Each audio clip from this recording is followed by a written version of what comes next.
स्वागत है। आज हमारे पास जो सामग्री है वो वो कोई मामूली किताब नहीं है। ये विक्टर फ्रैंकल की मैन्स सर्च फॉर मीनिंग की ऑडियो बुक का ट्रांसक्रिप्ट है। और ये एक मनोचिकित्सक, एक साइकेट्रिस्ट की आप बीती है। एक ऐसा इंसान जो ऑश्विट्ज जैसे नाजी यातना शिविरों से जिंदा बचकर निकला। और ये सिर्फ जिंदा बचने की कहानी नहीं है, ये इंसान के हौसले की, उसकी उसकी आत्मा की गहराई में एक झांकी है।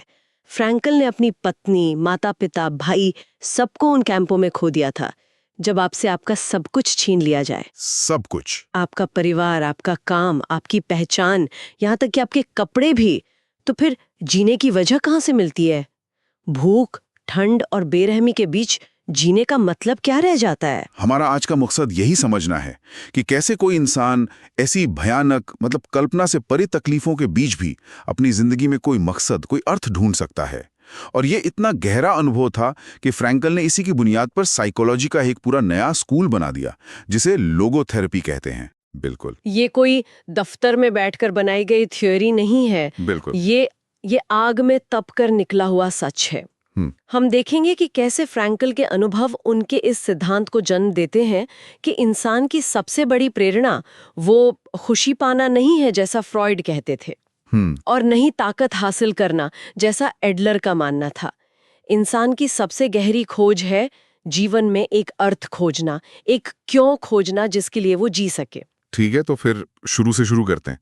फ्रैंकल एक कैदी की मनोवैज्ञानिक यात्रा को 3 हिस्से में बांटते हैं। पहला चरण है कैंप में आना और उससे लगने वाला सदमा। ये सुनने में भी भयानक है। 1500 लोग भेड़ बकरियों की तरह ट्रेन के डिब्बों में कई दिनों तक ठूंसे हुए, और फिर वो ऑश्विट्ज पहुंचते हैं। वहां एक एसएस ऑफिसर बस अपनी उंगली के इशारे से तय करता है कि कौन काम करने के लिए जिंदा रहेगा और कौन सीधे गैस चेंबर में जाएगा। हाँ। इसे उंगली का खेल कहा जाता था। और उस एक पल में फ्रैंकल एक बहुत ही अजीब मनोवैज्ञानिक घटना का जिक्र करते हैं, जिसे वो राहत का भ्रम कहते हैं। कैदियों को लगता था कि शायद वो बच जाएंगे, कि शायद उन्हें ही काम के लिए चुना जाएगा। आखिरी पल तक एक उम्मीद कि सब ठीक हो जाएगा। अच्छा। यहाँ तक कि गैस चेंबर के दरवाजों पर कई यूरोपीय भाषाओं में स्नानघर यानी बाथ लिखा होता था। ये दिमाग का एक डिफेंस मैकेनिज्म था, खुद को उस खौफनाक सच से बचाने का एक तरीका। और फिर उनसे सचमुच सब कुछ छीन लिया जाता है। हाँ, उनके कपड़े, उनकी घड़ियां, उनके परिवार की तस्वीरें, यहाँ तक कि उनके बाल भी। उनकी पूरी पहचान मिटाकर उन्हें सिर्फ एक नंबर बना दिया जाता है। हाँ, एक नंबर। फ्रैंकल का नंबर था 119,104। वो कहते हैं कि उस पल उनके पास उस नंगे वजूद के अलावा कुछ नहीं बचा था। और यहीं से दूसरा चरण शुरू होता है, जिससे वो उदासीनता कहते हैं। मतलब कि सारी फीलिंग्स का मर जाना, इंसान एकदम सुन्न पड़ जाता है। ये भी एक और डिफेंस मैकेनिज्म है। रोज की पिटाई, रोज का अपमान, अपने साथियों को मरते देखना, इन सब से बचने के लिए मन अपने चारों तरफ एक होल बना लेता है। अगर आप हर बात को महसूस करने लगेंगे तो आप पागल हो जाएंगे या मर जाएंगे। उन्होंने एक बहुत ही परेशान करने वाला उदाहरण दिया है कि कैसे वो एक बार अपना गर्म सूप पी रहे थे और खिड़की से बाहर देख रहे थे कि गार्ड्स उनके एक साथी की लाश को घसीट कर ले जा रहे हैं, और उन्हें कुछ भी महसूस नहीं हुआ। वो कहते हैं कि अगर मैं एक साइकाइट्रिस्ट ना होता और ये मेरे लिए एक पेशेवर दिलचस्पी का विषय ना होता, तो मुझे ये घटना शायद याद भी नहीं रहती। ये सुनने में बहुत कठोर लगता है ना, कि इंसान इतना पत्थर कैसे हो सकता है। हाँ, मतलब क्या इंसानियत खत्म हो जाती है? क्या आप जानवर बन जाते हैं? यही तो सबसे बड़ा सवाल है जो फ्रैंकल ने खुद से पूछा। और यहीं पर कहानी एक असाधारण मोड़ लेती है। बाहरी तौर पर उनका जीवन एक जानवर के स्तर पर आ गया था, लेकिन उन्होंने देखा कि कुछ कैदी इसी बाहरी नरक के बीच अपने अंदर एक बहुत ही गहरी, एक समृद्ध दुनिया बना रहे थे। जहां बाहर सब कुछ छीन लिया गया था, वहां अंदर एक नई आजादी पनप रही थी। हाँ, ये इस पूरी चर्चा का सबसे शक्तिशाली हिस्सा है मेरे ख्याल से। फ्रैंकल बताते हैं कि कैसे वो बर्फीले तूफान में काम पर जाते थे, गार्ड्स उन पर चिल्ला रहे होते थे, पैरे ठंड से सुन्न होते थे, और वो अपने मन में अपनी पत्नी से बातें करते थे। वो उसकी मुस्कान, उसकी आंखों में हौसला देने वाले भाव, हर छोटी से छोटी बात की कल्पना करते थे। और उन्हें अचानक एक एहसास हुआ कि प्यार किसी इंसान के शरीर से कहीं ज्यादा बड़ी चीज है। वो लिखते हैं, मुझे उस पल पता चला कि जो सच कवियों ने और बड़े बड़े विचारकों ने सदियों से कहा है, वो बिल्कुल सच है। प्यार ही वो आखिरी और सबसे ऊंचा लक्ष्य है जिसकी एक इंसान इच्छा कर सकता है। और ये इतना गहरा एहसास था कि उन्हें ये भी नहीं पता था कि उनकी पत्नी जिंदा है भी या नहीं, लेकिन इससे कोई फर्क नहीं पड़ता था। उनका प्यार, उनकी याद, वो अपने आप में इतनी असली और ताकतवर थीं कि वो उन्हें उस तकलीफ को सहने की हिम्मत दे रही थीं। और इसी एक एहसास से उनका वो केंद्रीय विचार निकला, जो इस किताब की आत्मा है।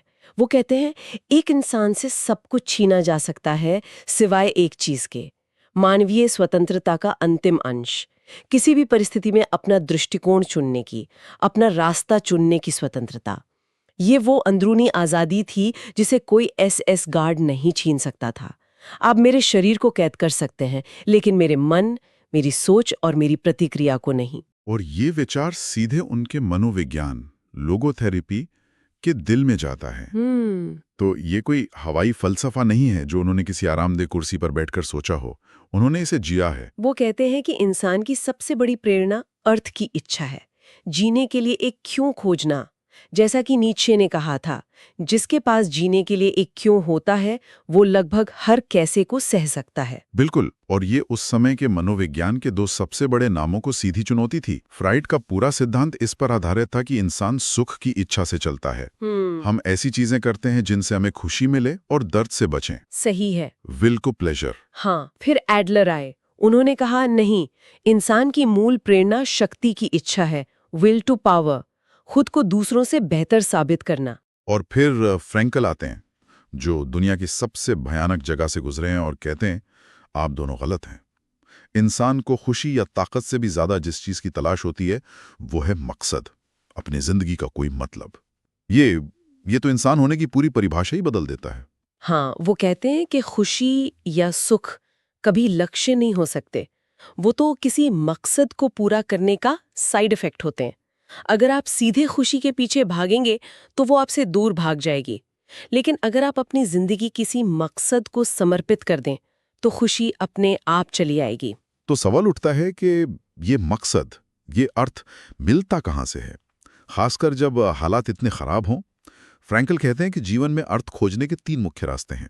पहला रास्ता है कोई काम करके या कुछ रचकर, जैसे फ्रैंकल ने कैंप में अपनी खोई हुई वैज्ञानिक किताब की पांडुलिपि को फिर से लिखने का लक्ष्य बना लिया था। कागज के टुकड़ों पर वो अपने विचार लिखते थे। इस काम ने उन्हें जीने का एक मकसद दिया। दूसरा रास्ता है किसी चीज का अनुभव करके या किसी से मिलकर, जैसे प्रकृति की सुंदरता को महसूस करना या किसी से गहराई से प्यार करना, जैसा उन्होंने अपनी पत्नी के लिए महसूस किया था। ये पहले 2 रास्ते तो ठीक है, हमें समझ में आते हैं, हम सब ये करते हैं। लेकिन तीसरा रास्ता वो है जो दिल को झकझोर देता है, और वही कैंप जैसी चरम स्थितियों के लिए सबसे जरूरी है। तीसरा रास्ता है उस पीड़ा के प्रति हमारा नजरिया जो अटल है, जिसे टाला नहीं जा सकता। फ्रैंकल का तर्क है कि जब हम किसी स्थिति को बदल नहीं सकते, जैसे एक लाइलाज बीमारी या एक यातना शिविर, तो हमें खुद को बदलने की चुनौती दी जाती है। उस पल में पीड़ा एक उपलब्धि बन सकती है। 1 मिनट, पीड़ा एक उपलब्धि कैसे बन सकती है? ये तो विरोधाभासी लगता है। हम तो पूरी जिंदगी दर्द और पीड़ा से बचने की कोशिश करते हैं। यही तो फ्रैंकल की सबसे क्रांतिकारी बात है। वो ये नहीं कह रही हैं कि पीड़ा अच्छी चीज है। वो कह रहे हैं कि जब पीड़ा से बचना नामुमकिन हो, तो आपके पास एक ही आजादी बचती है, ये चुनने की कि आप उस पीड़ा का सामना कैसे करेंगे। क्या आप टूट जाएंगे या आप उसे गरिमा के साथ सहेंगे? क्या आप उसे सिर्फ एक दर्द की तरह देखेंगे या उसे किसी बड़े मकसद के लिए एक बलिदान मानेंगे? इसी चुनाव में अर्थ छिपा है। वो एक बूढ़े डॉक्टर का बहुत ही मार्मिक उदाहरण देते हैं, जो अपनी पत्नी की मृत्यु के बाद गहरे डिप्रेशन में थे और फ्रैंकल के पास इलाज के लिए आए। 2 साल हो गए थे और वो अपने दुख से बाहर नहीं निकल पा रहे थे। फ्रैंकल ने उनसे कुछ नहीं कहा, बस एक सवाल पूछा, डॉक्टर, अगर आपकी मौत पहले हो जाती और आपकी पत्नी को आपके बिना जिंदा रहना पड़ता तो क्या होता? डॉक्टर ने कहा, ओह, ये तो उसके लिए भयानक होता, उसे बहुत तकलीफ होती। और इस पर फ्रैंकल ने बस इतना कहा, देखिए डॉक्टर, आपने उसे सारी तकलीफ से बचा लिया, लेकिन इसकी कीमत ये है कि अब आपको उसके जाने का दुख सहना होगा। और वो कहते हैं कि उस एक पल में सब कुछ बदल गया। डॉक्टर ने कुछ नहीं कहा, बस फ्रैंकल का हाथ थामा और चुपचाप कमरे से चले गए। उनकी पीड़ा खत्म नहीं हुई, लेकिन अब उसका एक मतलब था। वो अब सिर्फ एक बूढ़े आदमी का दुख नहीं था, वो एक प्यार करने वाले पति का बलिदान था। अब उस दुख को सहना आसान हो गया क्योंकि उसका एक मकसद था। ये कमाल की बात है। तो ये सब गहरे दार्शनिक विचार हैं, लेकिन क्या फ्रैंकल ने आम लोगों के लिए जो रोजमर्रा की चिंताओं से जूझ रहे हैं कोई व्यावहारिक तकनीक भी दी? हाँ बिल्कुल, और वो भी उतनी ही अनोखी है। उन्होंने एक बहुत ही प्रैक्टिकल थेरेपी तकनीक विकसित की जिसे विरोधाभासी इरादा कहते हैं, पैराडॉक्सिकल इंटेंशन। विरोधाभासी इरादा, जी। ये क्या होता है? ये इस विचार पर आधारित है कि डर अक्सर उसी चीज को पैदा करता है जिससे हम डरते हैं। इसे प्रत्याशित चिंता या एंटिसिपेटरी एंजाइटी कहते हैं। मान लीजिए किसी को लोगों के सामने बोलने में इसलिए डर लगता है क्योंकि उसे डर है कि उसे पसीना आ जाएगा। अब पसीना आने का यही डर उसे और ज्यादा तनाव देगा और उसे सच में और ज्यादा पसीना आने लगेगा। ये एक दुष्चक्र बन जाता है, डर को और बढ़ाता है। अच्छा, तो फ्रैंकल ने इसका क्या इलाज बताया? उन्होंने इसका ठीक उल्टा करने की सलाह दी। उन्होंने एक मरीज को जिसे बहुत ज्यादा पसीना आने का डर था, ये सलाह दी कि अगली बार जब वो ऐसी स्थिति में हो तो वो जानबूझकर लोगों को ये दिखाने की कोशिश करे कि उसे कितना पसीना आ सकता है। क्या मतलब अपने डर को दावत दो कि आओ और मुझे डराओ, उसे चुनौती दो। एग्जैक्टली, उसे मजाक में चुनौती दो। उस मरीज को कहा गया कि वो मन में सोचे, पिछली बार मुझे सिर्फ 1 लीटर पसीना आया था, आज मैं 10 लीटर बहाकर दिखाऊंगा। अपने डर का मजाक उड़ाओ, उसे बड़ा चढ़ाकर देखो। और नतीजा ये हुआ कि जब उस मरीज ने जानबूझकर पसीना बहाने की कोशिश की तो वो ऐसा कर ही नहीं सका। ये तो अविश्वसनीय है। मतलब जिस चीज से वो 4 साल से परेशान था वो 1 हफ्ते में ठीक हो गई। हाँ, क्योंकि उसने डर के चक्र को तोड़ दिया। डर की ताकत इस बात में होती है कि हम उससे भागते हैं। जब आप पलटकर उसका मजाक उड़ाते हैं और उसे चुनौती देते हैं तो उसकी ताकत खत्म हो जाती है।